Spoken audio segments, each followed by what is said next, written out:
Jordan Pele దర్శకత్వంలో 2017లో విడుదలైన get out ఒక సంచలనాత్మక సైకలాజికల్ హారర్ థ్రిల్లర్. సినిమా ఒక ప్రశాంతమైన రాత్రివేళ నిశ్శబ్దంగా ఉన్న వీధుల్లో మొదలవుతుంది. ఆండ్రే అనే నల్లజాతీయుడు ఒక అడ్రస్ వెతుక్కుంటూ రోడ్డుపై నడుస్తూ ఉంటాడు. ఆ ప్రాంతమంతా తెల్లజాతీయులు నివసించే చోటు. అప్పుడే అక్కడికొక తెల్లటి కారు వస్తుంది. ఆ కారు ఆండ్రేని ఫాలో అవుతూ అతని వెనుకనే నెమ్మదిగా వస్తుంటుంది. ఆండ్రీకి ఏదో తేడాగా అనిపించి వెనక్కి తిరిగి వెళ్లాలని చూస్తాడు. కాని ఆ కార్లో నుండి ముసుగు ధరించిన ఒక వ్యక్తి హఠాత్తుగా దిగి ఆండ్రే గొంతు పట్టుకుని అతను స్పృహ కోల్పోయేలా చేస్తాడు. ఆపై అతన్ని కారు డిక్కీలో పడేసి క్షణాల్లో అక్కడ్నుండి పారిపోతాడు.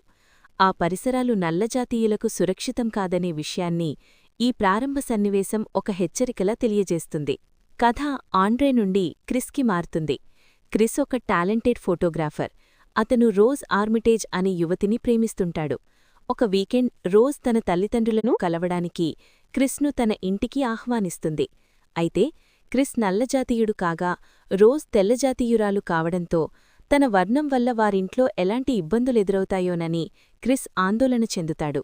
కాని రోజ్ తన తండ్రికి జాత్యహంకారం లేదని చెప్పి అతన్ని ఒప్పిస్తుంది. క్రిస్ మనసులో ఏదో మూల భయం ఉన్నప్పటికీ రోజ్ మీద ఉన్న నమ్మకంతో బయల్దేరతాడు.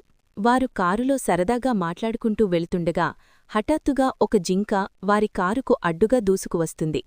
కారు బలంగా ఢీకొట్టడంతో ఆ జింక రోడ్డు పక్కన పడి విలవిలలాడుతూ చనిపోతుంది. ప్రారంభ సన్నివేశంలోని కిడ్నాప్, ఆ వెంటనే జరిగిన ఈ జింక మరణం వంటి సంఘటనలు సినిమాను హారర్ దిశగా మలుపు తిప్పుతాయి. కథలోకి వస్తే క్రిస్ మరియు రోజ్ అడవి మధ్యలో ఉన్న రోజ్ తల్లిదండ్రుల భారీ నివాసానికి చేరుకుంటారు. అక్కడ రోజ్ తండ్రి డీన్, తల్లి మిస్సీ వారిని చాలా ఆప్యాయంగా ఆహ్వానిస్తారు. డీన్ క్రిస్కు తన నివాసాన్ని చూపిస్తూ చాలా స్నేహపూర్వకంగా మాట్లాడతాడు. అయితే అక్కడ తోటమాలిగా పనిచేసే వాల్టర్, పనిమనిషి జార్జినాల ప్రవర్తన క్రిస్కు వింతగా అనిపిస్తుంది. వారిలో మనుషులకుండాల్సిన సహజమైన భావోద్వేగాలు కనిపించవు. ఏదో రోబోలలా ప్రవర్తిస్తుంటారు. అన్నిటికంటే విచిత్రమైన విషయమేమిటంటే ఆ ఇంట్లో పనిచేసేవారందరూ నల్లజాతీయులే. క్రిస్ రాత్రివేళ సిగరెట్ తాగడానికి బయటికు వెళ్ళినప్పుడు అతనికి రోజ్ తల్లి మిస్సీ కనిపిస్తుంది. తనకు సిగరెట్ తాగే అలవాటుందని ఆమెతో చెప్తాడు.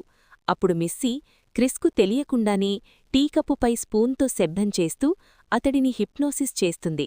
ఆ శబ్దానికి క్రిస్ తన స్పృహను కోల్పోయి ఒక చీకటి శూన్యంలోకి పడిపోతున్నట్లు అనుభూతి చెందుతాడు. ఈ హిప్నోసిస్ తర్వాతే క్రిస్ తన శరీరంపై నియంత్రణ కోల్పోవడం గమనిస్తాడు. మొదట్లో అంతా సాధారణంగానే అనిపించినా అక్కడ క్రమంగా జరిగే వింత సంఘటనలు క్రిస్ను భయాందోళనకు గురిచేస్తాయి. ఈ సినిమాలో వచ్చే హిప్నోసిస్ సన్నివేశాలు ప్రేక్షకులలో ఒక రకమైన ఉత్కంఠను, భయాన్ని కలిగిజేస్తాయి. వాస్తవానికి రోజ్ తల్లిదండ్రులు పైకి కనిపించేంత మంచివారు కాదు. వారి ఆప్యాయత వెనుక నల్లజాతీయుల పట్ల భయంకరమైన కుట్ర దాగి ఉంటుంది. ఈ విషయం తెలియని క్రిస్ ఆ ఇంటికి వెళ్తాడు.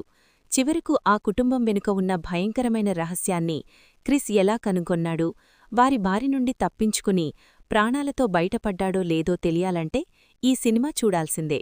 మీరు సైకలాజికల్ హారర్ థ్రిల్లర్ సినిమాలను ఇష్టపడేవారైతే గెట్ అవుట్ ఖచ్చితంగా చూడాల్సిన చిత్రం. ఈ వీడియో మీకు నచ్చితే లైక్ చేయండి. మీకు ఇలాంటి మరిన్ని సైకలాజికల్ హారర్ థ్రిల్లర్ సినిమాల గురించి తెలుసుకోవాలనుందా? అయితే ఇప్పుడే మన ఛానల్ని సబ్స్క్రైబ్ చేసుకోండి.